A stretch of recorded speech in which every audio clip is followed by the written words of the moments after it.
प्यारे विद्यार्थियों नमस्कार। स्वागत है आप सभी का आपके अपने YouTube channel MP classes Jhunjhunu के अंदर। जो भी विद्यार्थी बीएसटीसी परीक्षा 2026 से, जी हाँ साथियों, यदि आप भी तैयारी कर रहे हो प्री डीएलएड एग्जामिनेशन भर्ती परीक्षा 2026 की तैयारी, तो आप सभी के लिए बहुत ही महत्वपूर्ण क्वेश्चनों की क्लास होने वाली है। क्योंकि आज की इस बहुत ही बेहतरीन क्लास के अंदर साथियों हम हल करने वाले हैं शिक्षण अभिरुचि से जुड़े हुए टॉप 50 महत्वपूर्ण क्वेश्चन। जी हाँ साथियों, टीचिंग एप्टीट्यूड के जो है ना ये 50 महत्वपूर्ण क्वेश्चन आज की क्लास में हमने शामिल किए हैं। तो इस बेहतरीन क्लास को साथियों हम फटाफट स्टार्ट करते हैं। तो आज की क्लास का 1 नंबर क्वेश्चन है कि प्रभावी शिक्षण के लिए शिक्षक को सर्वप्रथम क्या करना चाहिए। पाठ की व्याख्या करनी चाहिए, शिक्षण के उद्देश्य निर्धारित करने चाहिए, छात्रों को चुप कराना चाहिए, श्यामपट्ट पर लिखना चाहिए। तो प्रभावी शिक्षण के लिए शिक्षक को जो है ना सबसे पहले आपका जरूरी काम है क्या करना चाहिए, शिक्षण के उद्देश्य निर्धारित करने चाहिए कि आप जो पढ़ा रहे हो उसके उद्देश्य क्या है, वो सबसे पहले निर्धारित करेगा शिक्षक। तो क्या होगा साथियों, वह प्रभावी शिक्षण होगा। तो ऑप्शन नंबर बी आपका बिल्कुल यहां पर सही हो जाएगा। अगला क्वेश्चन है, बालक के सामाजिकरण का प्रथम घटक कौन सा है। विद्यालय, परिवार, राजनीतिक दल, क्रीड़ा स्थल या खेल का मैदान। बालक के सामाजिकरण का जो प्रथम घटक होता है यह तो साथियों परिवार होता है। क्या होता है साथियों, परिवार होता है। जी हाँ, कल भी बताया था प्रथम साथियों पाठशाला परिवार है, और आपकी प्रथम में शिक्षक की बात करें तो क्या है, बालक का माँ होती है। बिल्कुल ध्यान में रखिएगा। अगला क्वेश्चन है, यदि आपकी कक्षा में कोई छात्र चोरी करता है तो आप क्या करेंगे। उसे पुलिस के हवाले करेंगे, पूरी कक्षा के सामने अपमानित करेंगे, चोरी के कारणों का पता लगाएंगे, उसे स्कूल से निकाल देंगे। अरे साथियों, सीधा पुलिस को थोड़ी ना हवाले कर दोगे, तो ये तो आपका बिल्कुल गलत है। पूरी कक्षा के सामने अपमानित, अरे अपमानित तो करना ही नहीं है आपको, किसी भी बच्चे को अपमानित नहीं करना, तो ये भी गलत है। उसे स्कूल से निकाल देंगे, अरे साथियों ये भी गलत है। चोरी करने का कारण पता करेंगे कि उसने आखिरकार चोरी क्यों की है। तो ऑप्शन नंबर सी आपका यहां पर बिल्कुल सही हो जाएगा। नेतृत्व के गुणों का विकास बालकों में क्यों किया जाना चाहिए। उन्हें नेता बनाने के लिए, व्यक्तित्व विकास के लिए, अनुशासन बनाए रखने के लिए, भविष्य में नौकरी पाने के लिए। जी हाँ बिल्कुल साथियों, नेतृत्व के गुणों का विकास बालक में होगा तो वह व्यक्तित्व विकास के लिए अपने उसके लिए क्या है, बहुत ही लाभदायक होगा। तो यहां पर व्यक्तित्व विकास के लिए ऑप्शन नंबर बी सही हो जाएगा। अगला क्वेश्चन है, संप्रेषण कौशल में सबसे अधिक महत्वपूर्ण क्या है। सुनने की क्षमता, केवल बोलने की कला, अधिक भाषा का ज्ञान, ऊंची आवाज। संप्रेषण कौशल में सबसे अधिक जो महत्वपूर्ण होता है यह सुनने की क्षमता होती है। तो सुनने की क्षमता ऑप्शन नंबर ए जो है यह आपका बिल्कुल सही हो जाएगा। बिल्कुल साथियों, हुबहू ऐसे ही क्वेश्चन आपके एग्जाम में आने वाले हैं। विद्यार्थियों में सहयोग की भावना विकसित करने के लिए आप क्या करेंगे। सहयोग पर भाषण देंगे, सामूहिक कार्य करवाएंगे, सहयोग का चित्र दिखाएंगे, सहयोग न करने वाले को सजा देंगे। क्या करेंगे साथियों, सामूहिक कार्य करवाएंगे। तो सामूहिक कार्य कराएंगे तो ऑप्शन नंबर बी आपका यहां पर सही हो जाएगा। यदि सामूहिक कार्य करवाएंगे तो सहयोग की भावना क्या होगी साथियों, विकसित होगी। बिल्कुल। शिक्षक को अनुसंधान में रुचि होनी चाहिए क्योंकि इससे शिक्षक के ज्ञान में वृद्धि होती है, शिक्षक व्यस्त रहता है, समाज का भला होता है, वेतन बढ़ता है। अरे साथियों, शिक्षक रिसर्च में रुचि रखेगा, अनुसंधान में रुचि रखेगा तो क्या होगा साथियों, तो शिक्षक के ज्ञान में वृद्धि होगी। जी हाँ, शिक्षक का ज्ञान बढ़ेगा तो साथियों छात्रों को भी तो फायदा होगा ना, क्योंकि शिक्षक के पास जो ज्ञान है वह छात्रों को ही तो देता है। बिल्कुल, तो यहां पर ऑप्शन नंबर ए आपका राइट हो जाएगा। आधुनिक शिक्षा का मुख्य केंद्र बिंदु क्या है। पाठ्यक्रम, शिक्षक, बालक, विद्यालय भवन। आधुनिक शिक्षा का जो मुख्य केंद्र विषय है यह साथियों आपका बालक है। क्या है, बालक है। तो बालक ऑप्शन नंबर सी आपका यहां पर सही हो जाएगा। अगला क्वेश्चन है, आप एक शिक्षक बनना क्यों चाहते हैं? जी हाँ, ये क्वेश्चन कई बार आता है साथियों। बताओ आप शिक्षक बनना क्यों चाहते हो? अपने खुद के ऊपर लेकर देखना है। इसमें छुट्टियां अधिक मिलती है, यह एक सम्मानजनक और समाज सेवा का कार्य है, कोई और नौकरी नहीं मिली, ट्यूशन पढ़ाने का अवसर मिलता है। अरे साथियों, इसमें छुट्टियां थोड़ी ना देखोगे आप, बिल्कुल अपने ऊपर लेकर देखना है। तो साथियों, ये आपका एक प्रकार का सम्मानजनक कार्य है और समाज सेवा का इसमें आपको क्या देखने को मिलता है साथियों? कार्य देखने को मिलता है। तो ऑप्शन नंबर बी आपका यहां पर बिल्कुल सटीक आंसर है, माना जाएगा साथियों। प्रतिभाशाली छात्र वह है जो रटने में तेज हो, केवल खेल में आगे हो, सामान्य से अधिक बुद्धि लब्धि आईक्यू रखता हो, चुपचाप बैठता हो। अरे प्रतिभाशाली छात्र वह होता है जो सामान्य से अधिक बुद्धि लब्धि रखता हो। मतलब कि साथियों, हम बात करें आईक्यू लेवल जो है उसका अधिक होता है ना, वह साथियों प्रतिभाशाली छात्र होता है। मतलब कि मैं आपको कहूं कि 2+2 बिल्कुल आपके क्या होते हैं? 4 होते हैं। जी हाँ, आपको पता है 4 होते हैं। परंतु जो बच्चा प्रतिभाशाली होता है वो क्या कहता है कि सर ये 2+2 4 ही क्यों हुए? जी हाँ, इस प्लस का अर्थ भी पूछता है। तो वो क्या होता है साथियों? आपके मतलब कि जो सामान्य बच्चा होता है उससे ज्यादा बुद्धि लब्धि रखने वाला बच्चा है, तो इसे हम प्रतिभाशाली छात्र कहते हैं। तो right answer option number C आपका यहां पर सही हो जाएगा। सतत मूल्यांकन का अर्थ क्या है? जी हां साथियों, यहां से क्वेश्चन आएगा। वर्ष में एक बार परीक्षा, नियमित रूप से आकलन करना, केवल मासिक टेस्ट, अर्धवार्षिक परीक्षा। सतत मूल्यांकन का अर्थ होता है साथियों नियमित रूप से आकलन करना। तो ऑप्शन नंबर बी आपका यहां पर बिल्कुल सही हो जाएगा। जी हां, आपने पढ़ाई कर ली परंतु उसका आकलन भी तो करना जरूरी है। जी हां, आप पढ़ रहे हो और 20 मई को साथियों आपकी एग्जाम है, तो वो क्या है? अपनी आकलन तो होगा आपका कि आपने कितनी पढ़ाई की है, कितनी कौन से सब्जेक्ट में कितना पढ़ा है, क्या आपको याद है। तो वो क्या है साथियों? अपनी सतत मूल्यांकन के अंदर ही आता है, आकलन किया जाता है। बिल्कुल।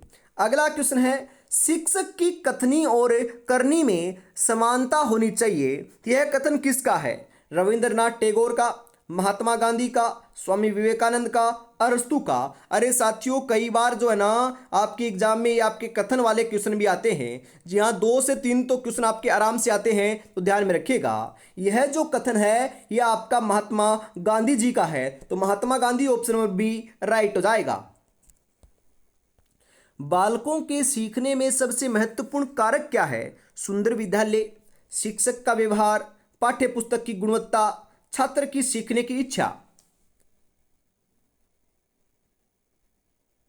बालकों के सीखने में सबसे महत्वपूर्ण जो कारक होता है ये छात्र की सीखने की इच्छा होती है। जी हाँ, आपकी साथियों इच्छा नहीं होती पढ़ने में तो कौन पढ़ा सकता है? कोई भी नहीं पढ़ा सकता साथियों। यदि आप सीखने के लिए इच्छुक होंगे, उत्सुक होंगे, आपके मन में होगा कि मैं ये पढ़ सकता हूँ, ये सीख सकता हूँ, तो ही तो आप उस काम को सीखोगे। बिल्कुल साथियों। तो ऑप्शन नंबर डी आपका यहाँ पर सही रहेगा। लोकतांत्रिक शिक्षण का अर्थ क्या है? शिक्षक की मर्जी चलाना, छात्रों की सहभागिता और विचारों का सम्मान करना, केवल प्रधानाध्यापक का आदेश मानना, बिना नियमों के पढ़ाना। लोकतांत्रिक शिक्षण का जो अर्थ होता है यह साथियों कि छात्रों की सहभागिता और विचारों का सम्मान करना। मतलब कि साथियों आपसे छात्र कह दे कि सर ये आपका जो पढ़ाया हुआ है ये हमारे समझ में नहीं आया, तो आप उसे ऐसे थोड़ी ना कहोगे कि बिल्कुल आपको पढ़ना है तो पढ़ो या फिर बैठे रहो। ऐसे नहीं कहना है। बिल्कुल साथियों, विचार है अपने बच्चे का कि हमारे समझ में नहीं आया, तो आपको क्या करना है? उस टॉपिक को साथियों या तो आपको सरल करना है या फिर उदाहरण देकर समझाना है या फिर कहानी के माध्यम से साथियों और तरीके से उसको समझाना है। तो विचारों का सम्मान करोगे आप, तो यही आपका क्या है? लोकतांत्रिक शिक्षण का महत्वपूर्ण अर्थ होता है। तो ऑप्शन नंबर बी आपका बिल्कुल यहां पर सही हो जाएगा। कक्षा में प्रश्न पूछने का उद्देश्य क्या है? छात्रों को परेशान करना, पूर्व ज्ञान का परीक्षण और रुचि जागृत करना, समय बिताना, अनुशासन बनाए रखना। कक्षा में प्रश्न पूछने का जो उद्देश्य है यह आपका क्या है साथियों, यह तो पूर्व ज्ञान का परीक्षण और रुचि जागृत करना। जी हाँ, जो पहले मैंने पढ़ा रखा है, मतलब कि पहले बोलते हैं ना कि सर पीछे का रिवीजन करवा दो क्लास में आते ही, या फिर पीछे का पूछ लो, तो पीछे जो मैंने पढ़ाया है उसका आंकलन किया जाता है, परीक्षण किया जाता है, इसी कारण वो प्रश्न पूछे जाते हैं। या फिर साथियों आपके जो आगे जो क्वेश्चन आने वाले हैं, आपका टॉपिक आने वाला है, उसमें और रुचि जागृत हो, इस कारण प्रश्न पूछे जाते हैं। तो ऑप्शन नंबर बी आपका यहां पर सही हो जाएगा। अभिप्रेरणा का कार्य क्या है? जी हां, लक्ष्य की ओर ले जाना, ऊर्जा को दिशा देना, सीखने की प्रक्रिया को तेज करना, उपरोक्त सभी। अरे अभिप्रेरणा, अरे बोले तो मोटिवेशन है, बिल्कुल अभी तो समझ गए ना।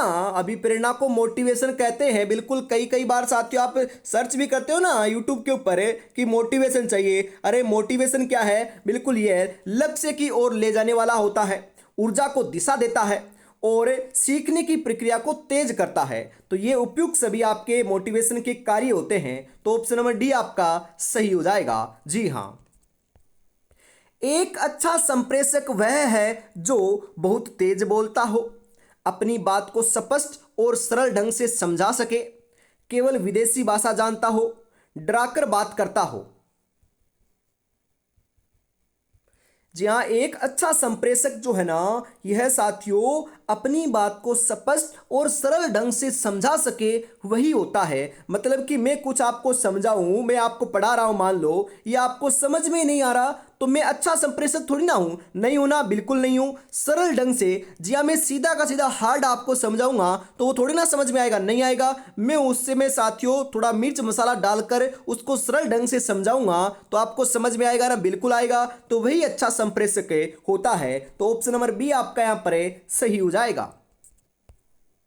राष्ट्रीय शिक्षा दिवस किसकी याद में मनाया जाता है? डॉक्टर राधाकृष्णन, मौलाना अब्दुल कलाम आजाद, डॉक्टर एपीजे अब्दुल कलाम, सरदार पटेल। तो राष्ट्रीय शिक्षा दिवस की बात करें ना साथियों, तो यह आपका मौलाना अब्दुल कलाम आजाद की याद में मनाया जाता है। तो ऑप्शन नंबर बी आपका बिल्कुल सही हो जाएगा। शिक्षण की सबसे प्राचीन विधि कौन सी है? व्याख्यान विधि, प्रोजेक्ट विधि, खेल विधि, खोज विधि। अरे क्वेश्चन आ सकता है, बताओ कौन सी है? जी हाँ, ये व्याख्यान विधि है। कौन सी है साथियों? सबसे प्राचीन शिक्षण की सबसे जो विधि है ये व्याख्यान विधि है। तो ऑप्शन नंबर ए आपका राइट हो जाएगा। विद्यालय में पुस्तकालय का क्या महत्व है? पुस्तकें रखने की जगह है, छात्रों में पढ़ने की आदत और ज्ञान का विकास करना, सजावट की वस्तु, शिक्षकों के आराम की जगह। अरे जो आपके विद्यालय होता है उसमें पुस्तकालय का महत्व हम बात करें तो ये छात्रों में पढ़ने की आदत और ज्ञान का महत्व है। जी हाँ, आप साथियों एक तो पुस्तकालय में पढ़ते हो, एक खेल ग्राउंड में पढ़ते हो, कहाँ पर उचित है? तो पुस्तकालय के अंदर साथियों आपका क्या होता है, हम बोलते हैं ना लाइब्रेरी। अरे लाइब्रेरी के अंदर आप पढ़ते हो तो बिल्कुल चारों ओर आपका वातावरण है वो साथियों पढ़ने योग्य होता है और शांत होता है। तो यहाँ पर पढ़ने की आदत भी पड़ती है और ज्ञान का बिल्कुल साथियों भंडार भी देखने को मिलता है, ज्ञान भी हमें मिलता है। तो ऑप्शन नंबर बी बिल्कुल सही हो जाएगा। अगला क्वेश्चन है, छात्रों में अनुशासनहीनता का मुख्य कारण हो सकता है? शिक्षक का अभाव, दूषित शिक्षा प्रणाली या अरुचिकर शिक्षण, अधिक गृह कार्य, खेल के मैदान की कमी। जी हाँ, छात्रों में अनुशासनहीनता का जो मुख्य कारण है ना, यह हो सकता है कि दूषित शिक्षा प्रणाली और अरुचिकर शिक्षण है। मतलब कि मैं आपको सही ढंग से पढ़ाऊंगा नहीं, समझ में आपको नहीं आएगा तो आप क्या करोगे? अनुशासनहीनता करोगे ना, बिल्कुल। तो ऑप्शन नंबर बी आपका यहाँ पर सही हो जाएगा। वहां पर साथियों हमें ऐसे भी क्वेश्चन आता है कई बार कि कई बच्चे अनुशासनहीनता कर रहे हैं तो उनको आपको सही करना है तो क्या करोगे? रुचिकर, जी हाँ रुचिकर आपको शिक्षण करवाओगे उनको, और आपके जो दूषित शिक्षा है उसको साथियों में बढ़िया तरीके से उनको प्रणाली प्राप्त करेंगे साथियों, समझाएंगे और साथियों बढ़िया तरीके से उनको अध्यापन करवाएंगे। बिल्कुल।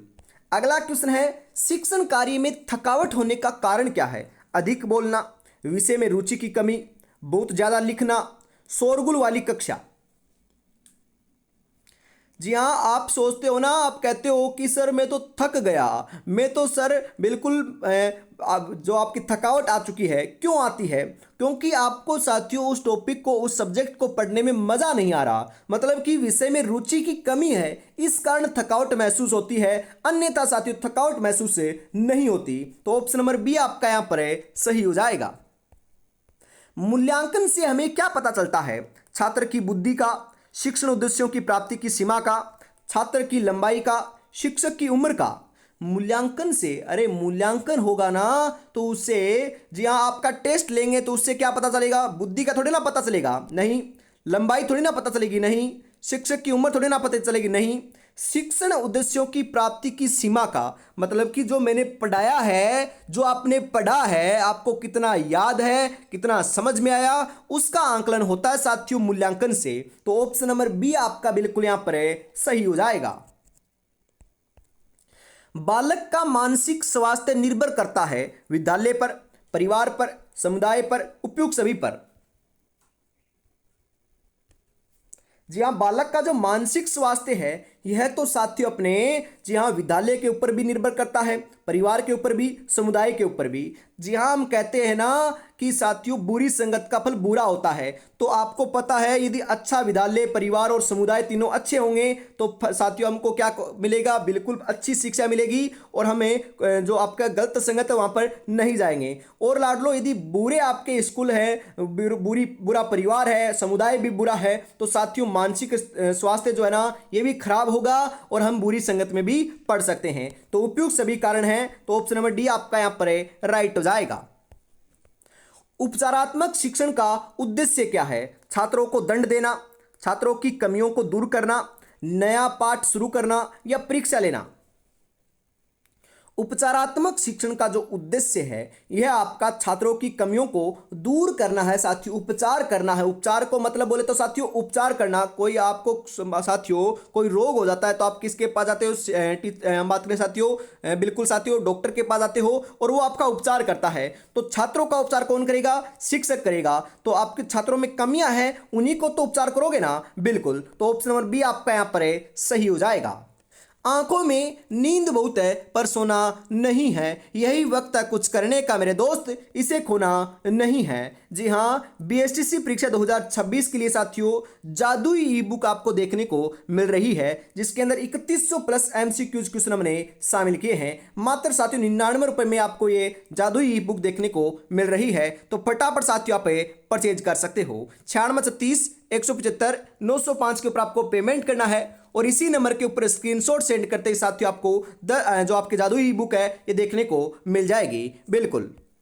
अगला क्वेश्चन है, ऑपरेशन ब्लैक बोर्ड का संबंध किससे था? उच्च शिक्षा, माध्यमिक शिक्षा, प्राथमिक शिक्षा में न्यूनतम सुविधाएं उपलब्ध कराना, केवल ब्लैक बोर्ड बांटना।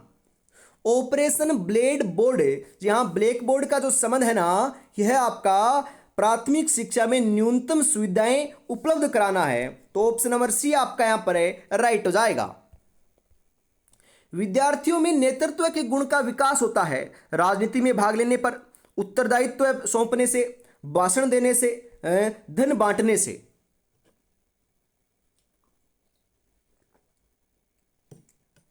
विद्यार्थियों में नेतृत्व का जो गुण है यह साथियों उत्तरदायित्व सौंपने से होता है। जी हाँ, किसी को उत्तरदायित्व दोगे, किसी काम को साथियों उनको संभालने को दोगे तो उसका नेतृत्व क्या होगा? नेतृत्व के गुण बढ़ जाएंगे। समाज में शिक्षकों का गिरता स्तर रोका जा सकता है। तो जो आपका समाज है वहां पर शिक्षकों का स्तर गिर रहा है साथियों, कैसे रोक सकते हैं? तो ये आचरण की शुद्धता और कर्तव्य पालन के द्वारा हमें इसको रोक सकते हैं। तो ऑप्शन नंबर बी आपका बिल्कुल यहां पर राइट हो जाएगा। दृश्य सामग्री का उदाहरण है रेडियो, चार्ट और मानचित्र, ग्रामोफोन, टेप रिकॉर्डर। जी हाँ साथियों, क्वेश्चन आ सकता है। जी हाँ, दृश्य सामग्री मतलब कि इससे देखा देखा जाता है, सुना सुना नहीं जाता, बिल्कुल साथियों, सुना और देखा दोनों नहीं जाता। तो यहाँ पर दृश्य चार्ट को देख सकते हैं और मानचित्र को हम देख सकते हैं। तो ये दोनों के दोनों आपके दृश्य सामग्री के उदाहरण हैं। अरे रेडियो से देखा थोड़ी ना जाता, रेडियो के अंदर तो सुनाई देता है, ये सर्वे आपकी सामग्री है। तो यहाँ पर ऑप्शन नंबर बी सही हो जाएगा। एक संवेदनशील शिक्षक वह है जो छोटी बात पर रोने लगे। अरे बात ये तो गलत है आपकी, बिल्कुल गलत है। छात्रों की समस्याओं को समझे और मदद करे, बिल्कुल यह आपका साथियों संवेदनशील शिक्षक होता है। तो ऑप्शन नंबर बी आपका यहां पर बिल्कुल सही हो जाएगा। बुद्धि लब्धि आईक्यू ज्ञात करने का सूत्र किसने दिया था? बिने, टर्मन, पियाजे, थार्नडाइक। किसने दिया था साथियों? तो ये आपके टर्मन ने दिया था। टर्मन, ऑप्शन नंबर बी आपका सही हो जाएगा। अगला क्वेश्चन है, सीखने की क्षमता प्रभावित होती है आनुवंशिकता से, वातावरण से, शिक्षण से, उपरोक्त सभी से। सीखने की क्षमता जो है ना ये प्रभावित किससे होती है? ये आनुवंशिकता से भी होती है, वातावरण से भी होती है और प्रशिक्षण से भी होती है। तो उपयुक्त सभी, ऑप्शन नंबर डी जो है ये आपका बिल्कुल यहां पर सही हो जाएगा। शिक्षक को कक्षा में किस स्थिति में बैठना या खड़ा होना चाहिए? एक ही जगह स्थिर रहना चाहिए। ये तो आपका बिल्कुल क्या है साथियों? गलत है। पूरे कक्षा में घूमते हुए और सभी पर नजर रखते हुए आपका शिक्षण करना चाहिए। बिल्कुल साथियों सही है। सभी बच्चों के ऊपर ध्यान रखना चाहिए और इधर उधर साथियों टहलते हुए पढ़ाना चाहिए। तो ये सही है। तो ऑप्शन नंबर बी आपका यहां पर राइट हो जाएगा। कोठारी आयोग 1964 से 66 का मुख्य सुझाव क्या था? केवल अंग्रेजी शिक्षा, शिक्षा का व्यवसायीकरण और सम्मान स्कूल प्रणाली, संस्कृत को अनिवार्य करना, स्कूलों को बंद करना। तो कोठारी आयोग का जो मुख्य सुझाव था ना ये शिक्षा का व्यवसायीकरण और सम्मान स्कूल प्रणाली करना था। तो ऑप्शन नंबर बी आपका यहां पर राइट हो जाएगा। प्रौढ़ शिक्षा का उद्देश्य है। प्रौढ़ शिक्षा का उद्देश्य क्या है? ये क्वेश्चन बहुत बार आता है साथियों, बताओ। नौकरी दिलाना, साक्षरता और जागरूकता बढ़ाना, डिग्री देना, समय बिताना। प्रौढ़ शिक्षा का जो उद्देश्य है यह आपका साक्षरता और जागरूकता बढ़ाना है। तो ऑप्शन नंबर बी आपका यहां पर सही हो जाएगा। एक शिक्षक के लिए सबसे मूल्यवान वस्तु क्या होती है? उसकी नौकरी, छात्रों का विश्वास, उसकी गरिमा, उसका वेतन। एक शिक्षक के लिए सबसे मूल्यवान वस्तु छात्रों का विश्वास होता है। अरे छात्रों का विश्वास आपका टीचर के ऊपर हो जाता है ना तो वो कहीं पर भी अध्यापन भी कर सकता है। और साथियों छात्रों का विश्वास ही क्या करता है? शिक्षक को प्रभावी बनाता है और बढ़िया शिक्षक बनाता है साथियों। तो यहां पर ऑप्शन नंबर बी बिल्कुल सही हो जाएगा। गृह कार्य की जांच शिक्षक को कब करनी चाहिए? सप्ताह के अंत में, नियमित रूप से पाठ पढ़वाने के बाद, जब छात्र कहे, परीक्षा से पहले। गृह कार्य की जांच जो है ये नियमित रूप से पाठ पढ़ाने के बाद करनी चाहिए। जी हाँ, नियमित रूप से मतलब कि हमेशा आप पाठ पढ़ा रहे हो और लास्ट में साथ ही उसका आंकलन भी करना है, मतलब कि उस गृह कार्य पुस्तक की भी जांच भी करनी है कि गृह कार्य बच्चे ने किया है या नहीं किया। यदि नहीं किया तो क्यों नहीं किया, कारण भी जानने हैं और उसका निवारण भी करना है। तो ऑप्शन नंबर बी आपका बिल्कुल सही हो जाएगा। अगला क्वेश्चन है साथियों, यदि छात्र कक्षा में सो रहा है तो आप क्या करेंगे? उसे बाहर निकाल देंगे, कारण जानने का प्रयास करेंगे, जैसे बीमारी या थकान हो, उसे प्रधानाचार्य के पास भेजेंगे, उसकी फोटो खींचेंगे। अरे साथियों बाहर तो नहीं निकालेंगे, प्रधानाचार्य के पास भी सीधा नहीं भेजेंगे। कोई ज़्यादा आपकी बड़ी ऐसी सूचना है जो आपसे हैंडल नहीं हो रही, फिर हम प्रधानाचार्य की मदद ले सकते हैं, प्रधानाचार्य के पास भेज सकते हैं, परंतु यह बात नहीं है।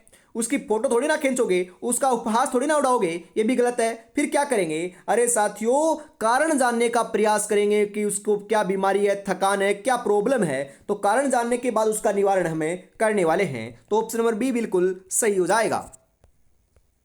सृजनात्मकता का मुख्य तत्व नहीं है मौलिकता, लचीलापन, रटना, धारा प्रवाहिता। सृजनात्मकता का मुख्य तत्व है नहीं है, तो यह साथियों रटना नहीं है। रटना तो नहीं है साथियों, समझना है। मौलिकता है, लचीलापन भी है, धारा प्रवाहिता भी है और साथियों समझना है। रटना का कतई नहीं है, रटना तो है ही नहीं। तो ऑप्शन नंबर सी राइट हो जाएगा। इंद्रिय शिक्षण पर किसने जोर दिया? मारिया मोटेसरी ने, गांधी जी ने, रूसो ने, पेस्टालोजी ने। किसने दिया था साथियों? मोरिया मोंटेसरी ने दिया था। तो ऑप्शन नंबर ए आपका सही हो जाएगा। शिक्षण एक अंतःक्रियात्मक प्रक्रिया है शिक्षक और छात्र के बीच, शिक्षक और पुस्तक के बीच, छात्र और मेज के बीच, इनमें से कोई नहीं।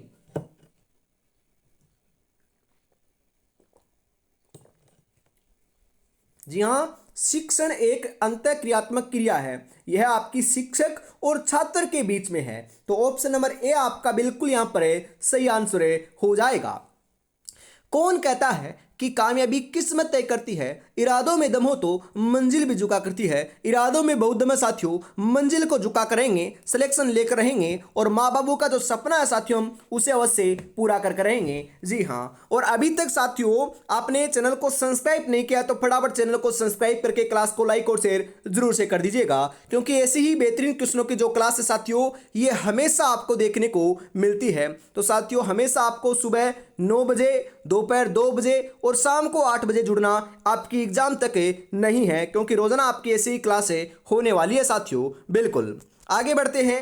अगला क्वेश्चन है, मूल्यों की शिक्षा का उद्देश्य क्या है? पैसा कमाना सीखना, अच्छे चरित्र का निर्माण करना, विदेश जाना, राजनीति समझना।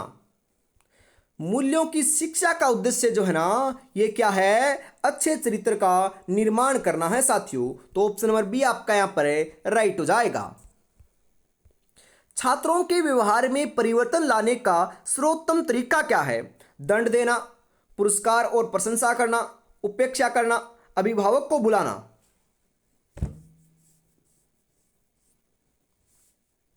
पुरस्कार और प्रशंसा करना है साथियों। तो ऑप्शन नंबर बी आपका बिल्कुल यहां पर सही हो जाएगा। करके सीखना क्यों महत्वपूर्ण है? यह ज्ञान को अस्थायी बनाता है, इससे समय बचता है, इसमें मेहनत कम लगती है, यह केवल खेल है।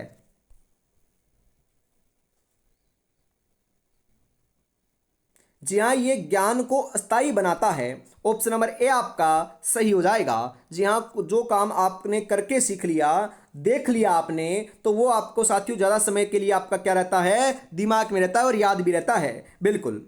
शिक्षक के लिए श्यामपट्ट का उपयोग है अपनी चित्रकारी दिखाने के लिए? नहीं साथियों, चित्रकारी थोड़ी ना करते हैं शिक्षक, बिल्कुल नहीं करते। मुख्य बिंदुओं को स्पष्ट करने हेतु, जी हाँ बिल्कुल, मुख्य जो बिंदु होता है आपको पढ़ाने का जो कार्य होता है उसको यहाँ पर आपका अंकित किया जाता है। तो ऑप्शन नंबर बी बिल्कुल राइट हो जाएगा। संप्रेषण में बाधा उत्पन्न होती है स्पष्ट भाषा से, शोर और अस्पष्ट उच्चारण से, ध्यान केंद्रित करने से, फीडबैक से। अरे शोर होता है और अस्पष्ट उच्चारण होता है ना, उससे क्या है? संप्रेषण में बाधा उत्पन्न होती है। तो ऑप्शन नंबर बी बिल्कुल सही हो जाएगा। एक अध्यापक को अपने छात्रों के नाम जानने चाहिए, क्योंकि इससे छात्रों में अपनत्व का भाव जागता है, इससे वह डरा सकता है, हाजिरी लेने में आसानी होती है, यह सरकार का नियम है। अरे इससे छात्रों में अपनत्व का भाव लगता है। जी हाँ, अपनत्व का भाग जागता है। तो ऑप्शन नंबर ए बिल्कुल सही हो जाएगा। सूक्ष्म शिक्षण का उपयोग किया जाता है प्राथमिक बच्चों को बढ़ाने में, शिक्षक प्रशिक्षण के दौरान कौशल विकास हेतु, कॉलेज के छात्रों हेतु, केवल विज्ञान पढ़ाने में। तो यह शिक्षक प्रशिक्षण के दौरान कौशल विकास हेतु किया जाता है। तो ऑप्शन नंबर बी बिल्कुल सही हो जाएगा। शिक्षा का अर्थ है सूचनाओं को याद कराना, व्यवहार में अपेक्षित परिमार्जन या सुधार करना, केवल साक्षर होना, नौकरी पाना। शिक्षा का अर्थ क्या होता है साथियों? बिल्कुल सही बता रहे हो, यह आपका व्यवहार में अपेक्षित परिमार्जन का सुधार करना होता है। ऑप्शन नंबर बी बिल्कुल सही हो जाएगा। और इसी के साथ साथियों आज की इस बहुत ही बेहतरीन क्लास का अंतिम 50 नंबर क्वेश्चन आ चुका है। शिक्षण अधिक्षमता का अर्थ क्या है? शिक्षक बनने की योग्यता और कौशल, पढ़ाने की अनिच्छा, बच्चों से प्यार न करना, केवल वेतन की इच्छा। शिक्षण अभिक्षमता का अर्थ जो है ना ये क्या होता है साथियों? शिक्षक बनने की योग्यता और कौशल। ऑप्शन नंबर ए बिल्कुल यहां पर आपका सही हो जाएगा। तो क्लास आपको कैसी लगी कमेंट में जरूर बताइएगा। ऐसी ही क्लास देखनी है तो साथियों हमेशा सुबह 9 बजे आपको है ना ये शिक्षण अभिरुचि की क्लास देखने को मिलती है, तो रोजाना सुबह 9 बजे जुड़ना ना भूलिएगा। बिल्कुल। और साथियों अभी तक आपने इस बिल्कुल जादुई ई बुक को परचेज नहीं किया तो मात्र आप 99 रुपये में कर सकते हो। इस नंबर के ऊपर आपको पेमेंट करना है और स्क्रीनशॉट भेजते ही साथियों आपको बिल्कुल जादुई ई बुक देखने को मिल जाएगी। जी हाँ, जय हिंद, जय भारत।